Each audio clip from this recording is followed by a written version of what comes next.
আসসালামু আলাইকুম। আজকে আমি গরুর মাংসের ঝোড়া বানাবো। তার জন্য এখানে কিছু গরুর মাংস এভাবে শিলপাটায় থেতলে নিচ্ছি।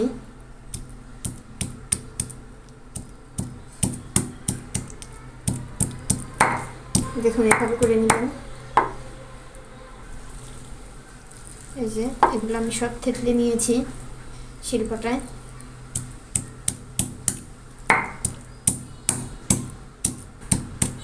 এই যে আমার সবগুলো করে নেওয়া শেষ।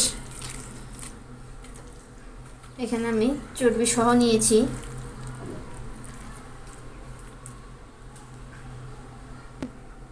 এখন এগুলো আমি পেঁয়াজ মরিচ রসুন দিয়ে সুন্দর করে ভালোভাবে মাখিয়ে নেব।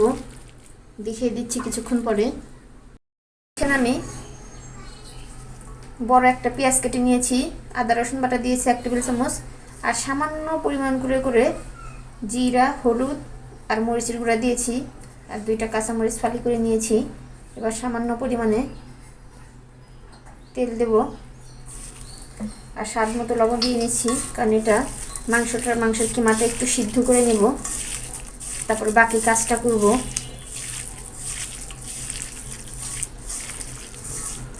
এই কিমার বাকি রান্নাটা পরবর্তীতে হবে।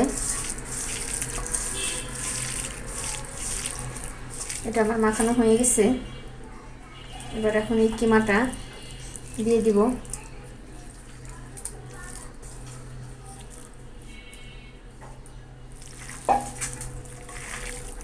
জাস্ট একটু আদা রসুন বাটা হলুদ সামান্য করে সব কিছু দিয়ে এই মাংসের কিমাটা সিদ্ধ করে নেব।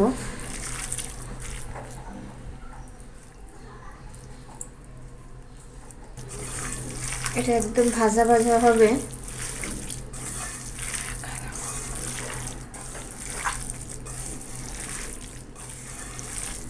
পরবর্তীতে আপনাদেরকে দেখিয়ে দিব।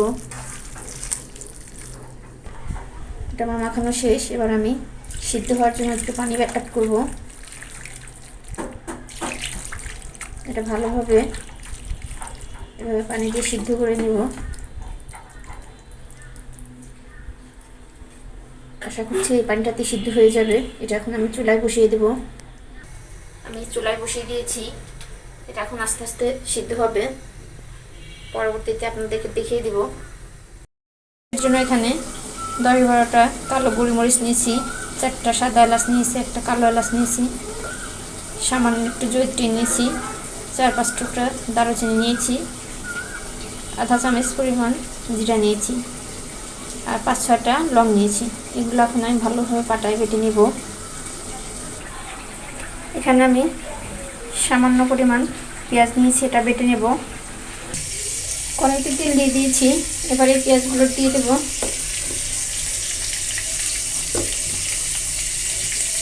এখানে 3-4টা পেঁয়াজ কেটে নিয়েছি।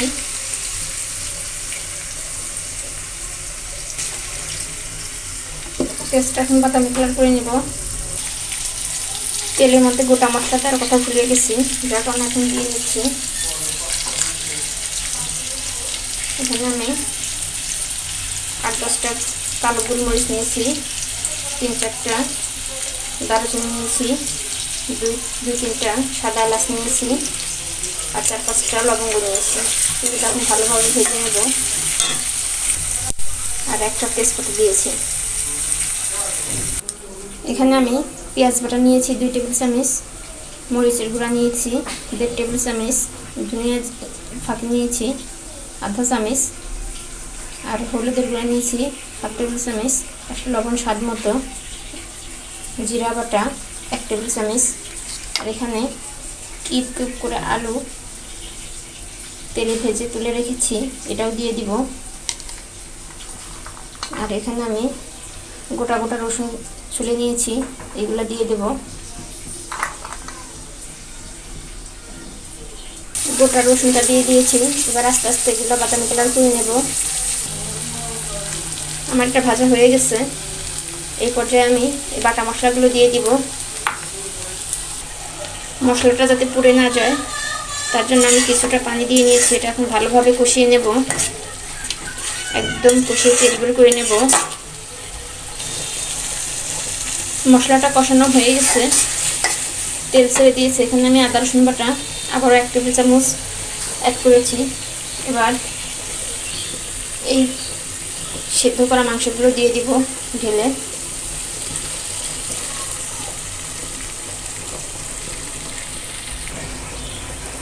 ঢেলে দিয়েছি। এটা এখন ভালোভাবে মশলার সাথে মিশিয়ে নেব। যেহেতু আমি এক হাত দিয়ে ভিডিও করতেছি, এই জন্য একটু নাড়াচাড়া হচ্ছে।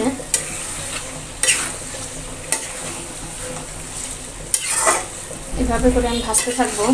এখানে আমি কড়াইটা ধুয়ে সামান্য পরিমাণ পানি অ্যাড করব। এতটুকু পরিমাণ পানি আমি অ্যাড করব। এই মাংসটা 60% সিদ্ধ করে নিয়েছি।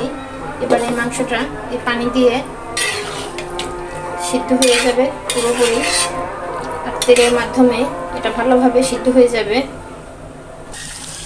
আমার মাংসটা পানিটা শুকিয়ে গিয়েছে, একদম তেল বের হয়ে গেছে।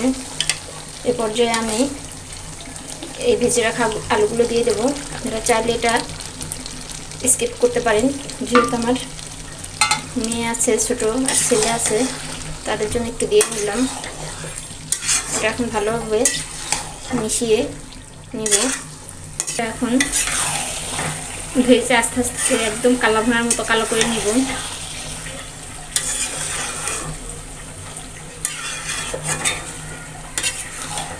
আমি অফ ক্যামেরায় একটু পরে পরে এসে নাড়াচাড়া দিয়ে যাচ্ছি, নাহলে নিচে লেগে যাবে। যেহেতু এখন তেল বের হয়ে গেছে, এটা নাড়তেই থাকতে হবে। দেখুন এটা আমার হয়ে আসছে। এই পর্যায়ে আমি এখানে কিছু ভাজা মশলাগুলো দিয়ে দেবো, যে আমি আগে থেকে ভেজে কাঠখোলা ভেজে গুঁড়ো করে রেখেছি। এটা কিছুটা পরিমাণ দিয়ে দেবো। আমি পাটা যেসব মশলাগুলো দিয়ে নিয়েছিলাম ওগুলো কাঠখোলায় ভেজে গুঁড়ো করে নিয়েছি। এটা দেওয়ার পরে এটার কালার আসবে একদম কালো ভুনার মতো। এবার ভালোভাবে মিশিয়ে নিব। এটা কিন্তু আরও কিছুক্ষণ হবে, যেহেতু মশলাটা দিয়ে নিয়েছি। এটা আস্তে আস্তে কালো হয়ে যাবে। এবার চুলার আঁচটা একদম কমিয়ে নেব, লোতে করে দেব।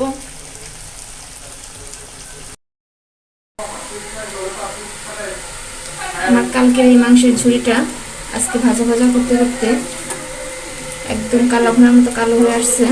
এটা আমার রান্না শেষ। এটা ভাত পোড়াটা বা পোলার সাথে খাইতে পারবেন।